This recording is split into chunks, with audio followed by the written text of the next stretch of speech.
Hello and welcome to my channel biophilic, the hub for bio lovers.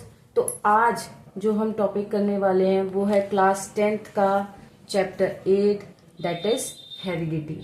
Heredity chapter बहुत छोटा है, लेकिन chapter आपके लिए बहुत ही न्यू है क्योंकि 10th क्लास में आप हेरिडिटी पढ़ रहे हैं। तो वैसे ये 12th क्लास में भी आता है, लेकिन थोड़ा सा डिटेल्ड वर्जन में, लेकिन 10th में थोड़ा सा छोटा है उससे।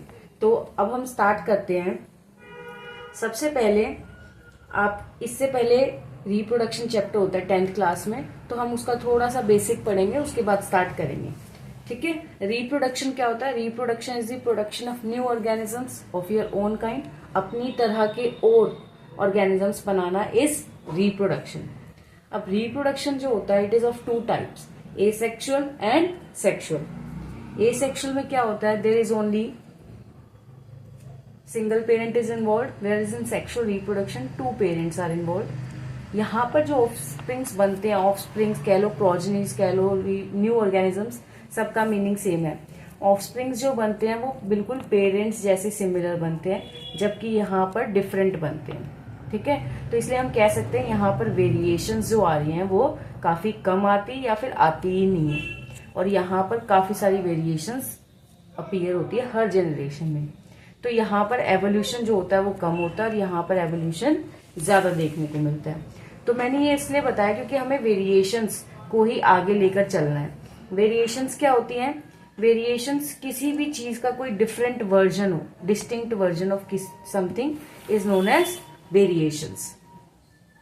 तो अब इनहेरिटेंस क्या होता है? इनहेरिटेंस होता है it is a process by which traits and characters are passed from parents to offspring. मतलब पेरेंट्स से बच्चों में कोई भी कैरेक्टर्स पास ऑन होना, वो कैरेक्टर्स किसी भी तरह के हो सकते हैं, वेरिएशंस भी हो सकती हैं और सिमिलैरिटीज भी हो सकती हैं। मतलब कुछ कैरेक्टर्स ऐसे भी होंगे जो पेरेंट्स अपने जैसे पास ऑन करेंगे, और कुछ कैरेक्टर्स ऐसे भी होंगे जो डिफरेंट होंगे। तो सब कुछ जो भी पास ऑन होता है फ्रॉम पेरेंट्स टू ऑफस्प्रिंग, ये जो प्रोसेस होती है इसको बोलते हैं इनहेरिटेंस। ठीक है। तो आपको जो बॉडी डिजाइन मिलता है कि ह्यूमन जैसे आप दिखोगे, कॉमन बॉडी डिजाइन मिल रहा है, इसके अलावा जो कुछ चेंजेस आ रहे हैं आपकी बॉडी में पेरेंट्स से, वो सब कहाँ से मिल रहे हैं आपको? पेरेंट्स से। और इस प्रोसेस को क्या बोलते हैं? इनहेरिटेंस। तो आपका जो बॉडी डिजाइन है इंक्लूडिंग सम चेंजेस, तो वेरिएशंस प्लस सिमिलैरिटीज जैसा मैंने बात किया, तो आपको क्या क्या मिलता है? वेरिएशंस भी मिलती है और सिमिलैरिटीज भी मिलती है। तो ये जो प्रोसेस होता है इसको क्या बोलते हैं? इनहेरिटेंस। क्लियर? आपकी बुक में एक डायग्राम दे रखा है, पहला ही डायग्राम है इस चैप्टर में। ये दिखा रखा है कि एसेक्सुअल रिप्रोडक्शन में कैसे generation after generation little little changes आते हैं, ये वो दिखा रखा है। तो अब हम इसे समझते हैं, बहुत ही इंपॉर्टेंट डायग्राम है। कंसिडर कीजिए ये एक ऑर्गेनिज्म है जो परफॉर्म कर रहा है asexual reproduction. Let's say bacteria है मान लीजिए कोई। ठीक है। अब ये जो बैक्टीरिया है it is dividing into two. तो ये फर्स्ट जनरेशन है, ये सेकंड जनरेशन है और ये थर्ड जनरेशन है। तो it is dividing into two. वैसे एसेक्सुअल रिप्रोडक्शन में वेरिएशंस ना के बराबर आती है क्योंकि एक ही पेरेंट इन्वॉल्व होता है। जब लेकिन डीएनए की जब कॉपीज बनती हैं तो छोटी छोटी एरर्स अपने आप जनरेट हो जाती है, जिसकी वजह से हल्की वेरिएशंस देखने को मिलती हैं। तो यहाँ पे आप देखेंगे इट इज कम्प्लीटली ब्लू, लेकिन यहाँ पर आप देखेंगे थोड़ा हिस्सा यहाँ चेंज हो गया और इसमें थोड़ा सा हिस्सा यहाँ चेंज हो गया। अब ये थर्ड जनरेशन है, this organism giving rise to 2 and this also giving rise to 2, यानी आपके कंप्लीटली कितने हो गए? 4। तो आप देखेंगे यहाँ पर भी कुछ चेंजेस देखने को मिल रहे हैं, जैसे यहाँ चेंज हो गया, यहाँ चेंज हो गया, इसमें ये चीज, और इसमें कुछ भी चेंज नहीं हुआ। तो आप ये देखेंगे कि धीरे धीरे जनरेशन आफ्टर जनरेशन चेंजेस और आते जाएंगे और आते जाएंगे। अब इन चीजों का फायदा क्या होता है? तो क्या होता है, मान लीजिए कि ये बैक्टीरिया जो है वो एक पॉन्ड में रहता है। ठीक है। It is living in a pond. अब वहां पर ये रह रहा है, सरवाइव कर रहा है, रिप्रोड्यूस कर रहा है, न्यू ऑर्गेनिजम्स बना रहा है। पॉन्ड का एनवायरनमेंट क्या है? बिल्कुल स्टेबल है, सही है, जैसा इन्हें चाहिए। जैसा इन्हें चाहिए उसे बोलते हैं फेवरेबल एनवायरनमेंट। फेवरेबल मतलब जैसा आपको चाहिए हो, ठीक है, फेवरेबल है तो कोई दिक्कत नहीं है, सारे एक जैसे दिख रहे हैं क्योंकि ये तो वेरिएशन बहुत छोटी हैं, इनमें कुछ चेंजेस ज्यादा दिखेगा नहीं, तो वहां पर सारे बैक्टीरिया बिल्कुल अच्छे से रह रहे हैं। लेकिन मान लीजिए आपको पता है नेचर तो कभी स्टेबल रहता नहीं है, कांस्टेंट नहीं रहता, नेचर हमेशा क्या होता रहता है, चेंज होता है, change is the law of nature. तो जैसे ही नेचर में कुछ चेंज होगा, इनके पॉन्ड में मान लीजिए कुछ चेंजेस आ गए, वहां पर कुछ हॉट वाटर आ गया, थोड़ा सा उनका जो वाटर है पॉन्ड का, थोड़ा सा उसका टेम्परेचर जो है वो राइज हो गया। अब वो बैक्टीरिया जो उसको सरवाइव नहीं कर पाए, उस हॉट वाटर को झेल नहीं पाए, दे विल डाई, वो क्या हो जाएंगे, डाई। मान लीजिए कि 95% बैक्टीरियाज जो इस हॉट वाटर को नहीं झेल पाए वो डेड हो गए। 5% के अंदर कुछ ऐसी वेरिएशंस पहले ही हो गई थी जिसकी वजह से वो उस हॉट वाटर को सरवाइव कर पाए। पहले ये वेरिएशंस हमें नहीं दिख रही थी क्योंकि सारे एक जैसे थे, क्लाइमेट फेवरेबल था।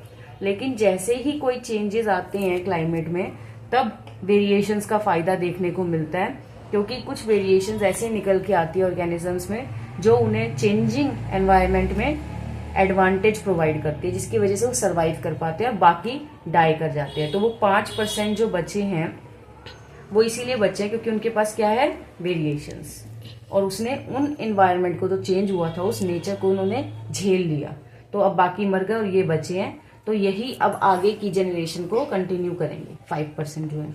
तो हम कह सकते हैं there will be accumulation of variations over generations.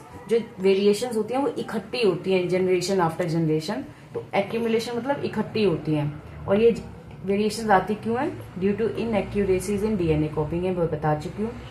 तो कुछ वेरिएशंस जो होती हैं वो ज्यादा एडवांटेजियस होती है बाकी वेरिएशंस के कंपैरिजन में, और इसीलिए वो नेचर्स के द्वारा सिलेक्ट की जाती है, जिससे क्या होता है, एवोल्यूशन। इस प्रोसेस को बोलते हैं नेचुरल सिलेक्शन। जब नेचर सिलेक्ट करे उस वेरिएशन को जो ज्यादा फायदेमंद है और बाकी डेड हो जाए, तो इस प्रोसेस को बोलते हैं नेचुरल सिलेक्शन। और इससे क्या है, स्पीशीज में चेंजेस आते हैं और क्या प्रोसेस होता है, एवोल्यूशन। आज जो आप ये सारी लाइफ फॉर्म्स अर्थ पे देख पा रहे हैं, it is because of only evolution. Clear, nature ने सिलेक्ट कर करके डिफरेंट लाइफ फॉर्म्स अर्थ पे बनाई है। क्लियर। अच्छा, अब इससे रिलेटेड एक क्वेश्चन है, बुक में ही क्वेश्चन है ये, इन टेक्स्ट का।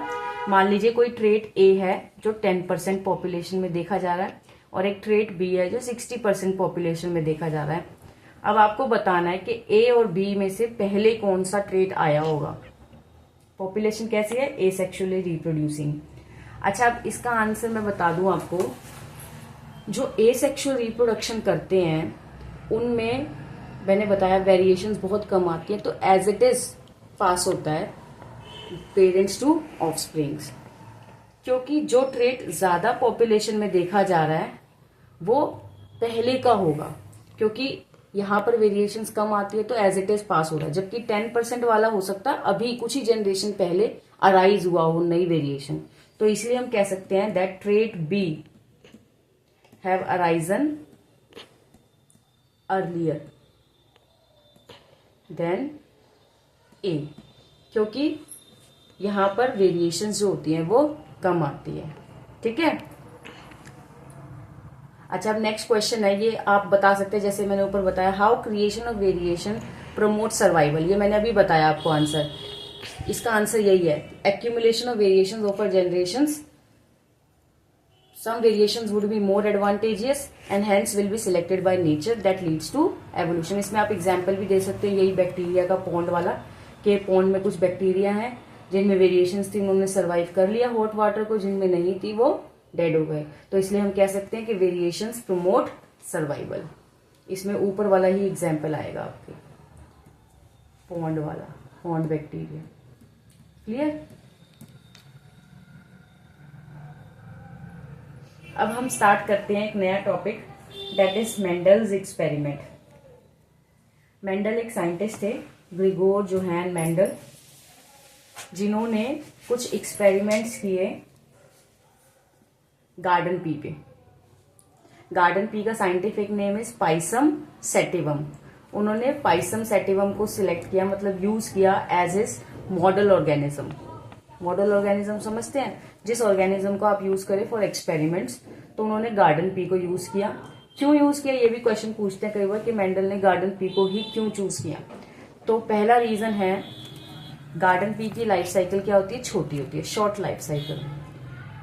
छोटी लाइफ साइकिल होती है, फिर भी हमें ऑफस्प्रिंग्स काफी सारे प्रोड्यूस करती है, जिससे हमें रिजल्ट्स बेटर देखने को मिलते हैं।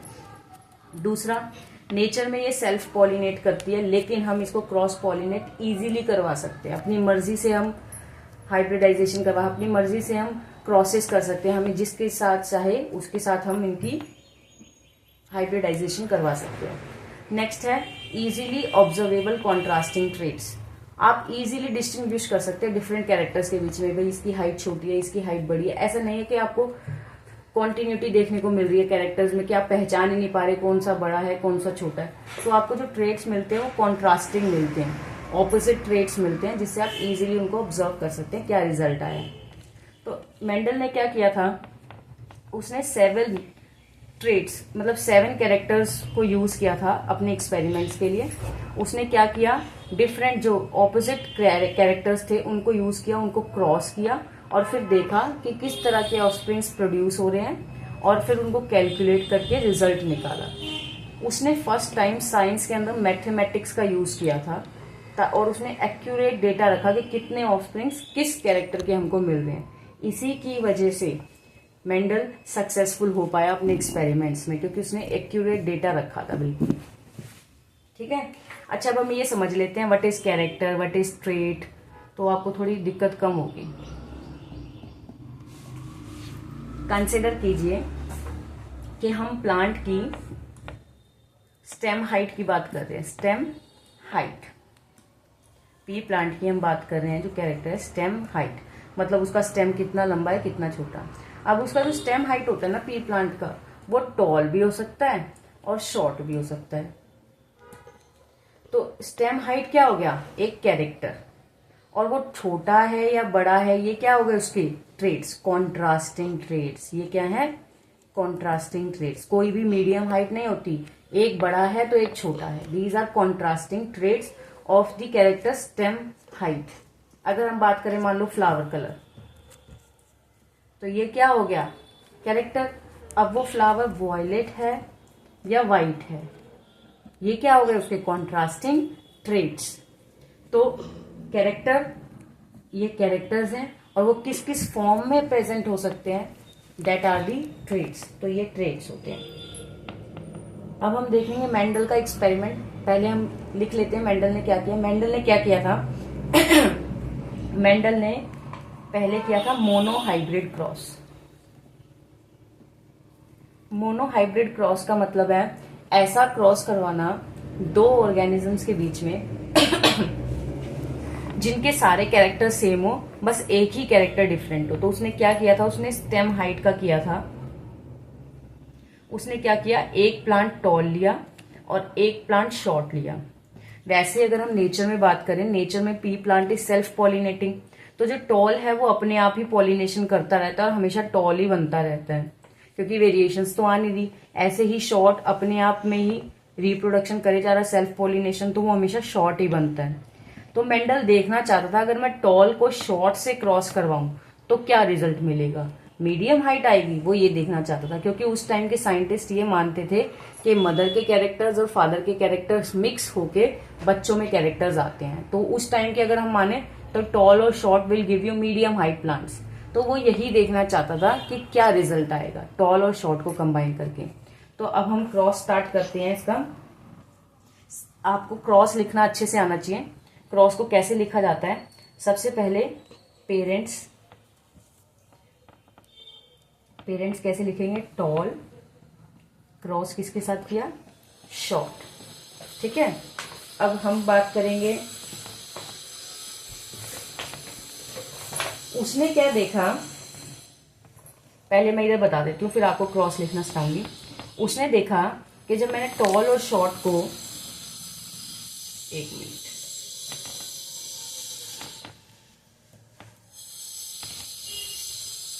उसने देखा कि जब उसने टॉल और शॉर्ट को कंबाइन करवाया तो जितने भी प्लांट्स आए सारे क्या आए, टॉल। वो हैरान हो गया, ऐसे कैसे, एक भी प्लांट शॉर्ट नहीं आया, सारे के सारे टॉल हैं, वो भी इसके जैसे टॉल। ऐसा भी नहीं है कि मीडियम हाइट के, मतलब टॉल से थोड़े छोटे हो, नहीं, सारे के सारे प्लांट कैसे थे, इसके जैसे थे, एग्जैक्टली सेम हाइट। वो कंफ्यूज हो गया कि ये कैरेक्टर तो कहीं एक्सप्रेस ही नहीं हुआ, कोई मीडियम नहीं आया, कोई शॉर्ट नहीं आया, सारे टॉल आए हैं। तो इस टॉल में जो इतने जनरेशन से सेल्फ पॉलिनेशन कर रहा था, और ये टॉल जो कि क्रॉस पॉलिनेशन से आया है, अंतर क्या है? दोनों ही टॉल है, कुछ तो अंतर होना चाहिए। तो उसने सोचा इसकी मैं सेल्फ पॉलिनेशन होने देता हूँ, पता तो चले कि ये कैसा है। तो जब इसकी सेल्फ पॉलिनेशन हुई, नेक्स्ट जनरेशन आई, तो उसने देखा कि कुछ टॉल आ रहे हैं और कुछ शॉर्ट आ रहे हैं। मतलब अब वो कैरेक्टर जो पहली जनरेशन में नहीं आया था, अब वो फिर से अराइज हो गया शॉर्ट। मीडियम हाइट अब भी कोई नहीं था, या तो टॉल थे या शॉर्ट थे। तो उसको ये चीज अजीब लगी। उसने बाकी के कैरेक्टर जैसे कि फ्लावर कलर, सीड शेप, बाकी जो उसने 7 कैरेक्टर स्टडी किए थे, सबके साथ यही रिपीट किया, और उसको ये सेम रिजल्ट मिला कि पहली जनरेशन में एक कैरेक्टर छुप रहा है, दूसरी जनरेशन में वो कैरेक्टर फिर से आ रहा है, और एक प्रॉपर नंबर में आ रहा है, एक रेशो में आ रहा है कि कुछ ऊपर वाले आ रहे हैं, कुछ ये वाले आ रहे हैं। तो उसको उसने कैसे डिपिक्ट किया? उसने ऐसा कहा कि हर कैरेक्टर जो है वो 2 लेटर से रिप्रेजेंट करना चाहिए हमको। जैसे टॉल है तो I can write it as capital T, और शॉर्ट को मैं लिख सकती हूँ स्मॉल टी। उसने कहा हर कैरेक्टर को हम 2 लेटर से रिप्रेजेंट करेंगे, ठीक है। अब जब इसके गैमेट्स बनेंगे, तो गैमेट्स में क्या होता है कि क्रोमोसोम नंबर हाफ हो जाता है, तो मतलब ये जो लेटर्स है ये स्प्लिट होंगे, तो यहाँ पर सिर्फ एक टी बचेगा और यहाँ पर भी एक टी बचेगा, ठीक है। तो अब F1 का मतलब फर्स्ट जनरेशन, ठीक है। तो F1 में क्या होगा, ये दोनों साथ में आएंगे तो आपको मिलेगा, ठीक है। और ये सारे क्या होंगे, टॉल। क्लियर? अब मैंने क्या कहा था, उसको चेक करना था कि ये सेम है या नहीं। तो F1 की उसने क्या होने दी, सेल्फ पॉलिनेशन।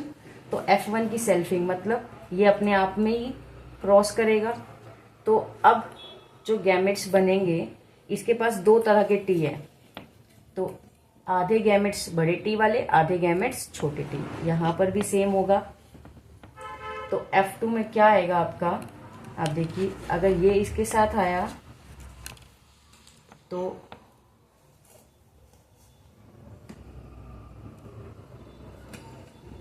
हमेशा बड़े लेटर को पहले रिप्रेजेंट करना, छोटे को बाद में। ऐसा नहीं है यहां से छोटा पहले आ रहा तो आप छोटा पहले लिख देंगे, नहीं। अब हमें पता है ये क्या होता है, टॉल। ये भी हमें पता है क्या होता है, टॉल। ये भी टॉल और ये शॉर्ट। तो उसने इस तरीके से डिपिक्ट किया अपने क्रॉस को जो उसने किए थे। उसने टॉल को लिखा कैपिटल टी, शॉर्ट को स्मॉल टी। गैमेट्स हाफ कर दिया नंबर, F1 में दोनों कंबाइन हो गए, ऑल टॉल आया है, ठीक है। फिर F1 की सेल, ये स्टेप्स होते हैं क्रॉस लिखने के, ठीक है। तो इनको एज इट इज लिखना आपको, पेरेंट्स गैमेट F1 सेल्फिंग, फिर उनके गैमेट्स, फिर F2। अब क्या लिखते हैं आप लिखेंगे आपके टॉल कितने आए हैं, 3, और शॉर्ट कितने आए हैं, 1। तो आपकी फिनोटिपिक रेशो क्या आई है, ये फिनोटिपिक रेशो वगैरह मैं अभी समझाती हूँ आपको। फिनोटिपिक रेशो आई आपकी 3:1। और अगर मैं वैसे बात करूं तो टीटी वाले कितने हैं, 1, ये वाले कितने हैं, 2, और स्मॉल टी वाले कितने हैं, 1। तो यानी आपकी जीनोटिपिक रेशो क्या है, 1:2:1।